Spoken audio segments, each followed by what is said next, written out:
لیکن ہم ایسے تاجرین سے گزارش کر رہے ہیں آپ اپنے لیے نہیں اس ملت اور اس ملک کی ترقی کے لیے اپنے کاروبار کو پھیلائیے تاکہ آپ کا کاروبار پھیلے گا تو نئے بہت سارے لوگوں کو روزگار ملے گا اور اس کے ذریعے سے کئی لوگ جو فاقہ کشی اور بے روزگاری کا شکار ہیں وہ جو ہے ان کو روزگار ملے گا اور وہ بھی جو ہے کمانے کے قابل ہو سکیں گے اور محنت کے ذریعے سے حلال رزق آپ کے ذریعے سے وہ کمائیں گے. یا تو آپ نئے چیزیں کھولیے یا اپنا کاروبار کی فرینچائز جو ہے کھولیے تاکہ وہ لوگ جن کے پاس پیسہ ہے اور تھوڑی محنت بھی کر سکتے ہیں لیکن ڈائریکشن نہیں ہے ان کو جو ہے مدد ہو سکے اور وہ آسانی سے آپ کے مدد کے ذریعے سے اپنے کاروبار کو جو ہے شروع کر سکیں. تو یہ اسٹارٹ اپ اور اسکیل اپ ہے. آپ اگر میں اور آپ نبی کریم صلی اللہ علیہ وسلم کے زمانے کو دیکھیں گے آپ صلی اللہ علیہ وسلم نے دونوں کو انکریج کیا ہے. اسٹارٹ اپ کو بھی انکریج کیا ہے اسکیل اپ کو بھی انکریج کیا ہے. نبی کریم صلی اللہ علیہ وسلم نے آپ کو معلوم ہے واقعہ ایک صحابی رسول محنت کرنا چاہتے ہیں تو ان کو جو ہے آپ نے جو ہے کلہاڑی بنائی اور اس کا دستہ آپ نے اپنے دستے مبارک سے لگا کے دیا کہ جاؤ جنگل اور جا کے لکڑیاں پھوڑو اور اپنی حلال کا روزی جو ہے حاصل کرو. پھر وہ واقعہ بھی آپ کو یاد ہوگا ایک صحابی رسول آئے اللہ کے نبی صلی اللہ علیہ وسلم نے ان کے ہاتھوں کو دیکھا کہ ہاتھوں میں گٹھے پڑے ہوئے. آپ صلی اللہ علیہ وسلم نے ان ہاتھوں کو چوم دیا کہ جو ہاتھ محنت کرتے ہیں اس کے نتیجے میں گٹھے آ جاتے ہیں تاکہ حلال روزی حاصل کر سکیں. تو اس کی آپ نے قدردانی اس طرح سے کی آپ صلی اللہ علیہ وسلم نے ان ہاتھوں کو چوم دیا. پھر آپ دیکھیے مدینہ ہجرت کرنے کے بعد سب سے پہلا کام آپ صلی اللہ علیہ وسلم نے کیا کیا مسجد نبوی کی تعمیر کی. لیکن مسجد نبوی کے قریب ہی میں 50 میٹر کے فاصلے پر آپ نے ایک بازار کو قائم کیا. سب سے پہلا کام مدینہ پہنچنے کے بعد اور 100/500 کی جگہ تھی اس جگہ کو آپ نے بازار قرار دیا.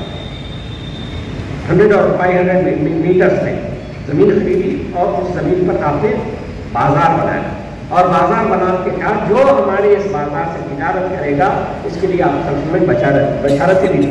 پھر وہ لوگ جو تاجر یعنی اناج بیچتے تھے اوپر سوکھا اندر کچا ان کو وارننگ بھی دیا کہ ایسے لوگ ہمارے بازار میں تجارت نہ کریں ایمانداری کے ساتھ جانبداری کے ساتھ تجارت کریں. تو آپ نے سب سے پہلے تجارت کی اہمیت کو جو ہے وہاں پر بتایا اور مسجد کے ساتھ ہی بازار کو آپ نے قائم کیا. پھر آپ نے امیر المؤمنین کی تقریر میں عشر مبشرہ کا تذکرہ سنا. آپ کو بتاؤں میں عشر مبشرہ وہ 10 صحابہ جن کو دنیا میں جنت کی بشارت دی گئی ان میں سے 4 وہ صحابہ ہیں جن کو جو بلینرز بنے جو کمائی کے ذریعے سے بلینر بنے ہیں جس میں پہلا نام آپ کو آئے گا عبدالرحمن بن عوف رضی اللہ تعالیٰ عنہ کا کہ انتقال کے وقت انہوں نے جو دولت چھوڑی ہے وہ دولت آج کے بل گیٹ سے زیادہ تھی. اتنا انہوں نے کمایا. آپ نے بصیر کی تقریر میں سنا کہ تجارت کیسے شروع کی انہیں جب وہ مدینہ ہجرت کر کے گئے تو کچھ نہیں تھا ان کے پاس. تو جن کے ساتھ مواقعات اللہ کے نبی صلی اللہ علیہ وسلم نے کرائی تھی ان سے انہوں نے کہا کہ مجھے بازار کا راستہ بتا اور بازار کا راستہ بتا کے مختلف انہوں نے کاروبار کیے اور ان کاروبار کے اندر ان کو کافی بہت ترقی ہوئی. اور حضرت عبدالرحمن بن عوف سے ان کی ترقی کے لیے کس بنیاد پہ ہوئی پوچھا گیا تو انہوں نے 3 باتیں بتائی. ایک یہ ہے کہ انہوں نے بتایا کہ ماں کو جو کچھ خریدتے ہیں اس کو ہولڈ نہیں کرتے زیادہ دیر تک زیادہ پروفٹ کی چکر میں ہولڈ نہیں کرتے یعنی کم مارجن میں بھی وہ سیل کرتے تھے. دوسرا انہوں نے بتایا کہ وہ ایک تو یہ کہ ہولڈ نہیں کرتے دوسرا یہ کہ اس کو کم پروفٹ پہ بیچ دیتے ہیں. تیسرا ہے کہ انہوں نے بتایا کہ وہ کبھی ادھار نہیں دیتے کیش میں بزنس کرتے تھے کم پروفٹ کے ساتھ کرتے تھے روٹیشن پہ توجہ ہوتی تھی اور پروفٹ کے چکر میں اپنے اسٹاک کو ہولڈ نہیں کرتے تھے. یہ ان کی ترقی کا راز تھا. اور انہوں نے مختلف تجارتیں کی جیسے آپ کو بتایا گیا کہ پنیر کی ٹریڈنگ کی گھوڑے کی جو وہ ہے پارٹس ہے اس کی ٹریڈنگ کی اونٹ خریدے چراغ آئے خریدی انہوں نے اس کو بھی جو ہے لیز کرتے تھے رینٹ آؤٹ کرتے تھے. پھر مدینے کے اندر پہلی پلاٹنگ کا کام باغات لگانے کا کام بھی انہوں نے کیا تو ڈائیورسفائڈ فیلڈ تھی اس کے اندر انہوں نے کام کیا.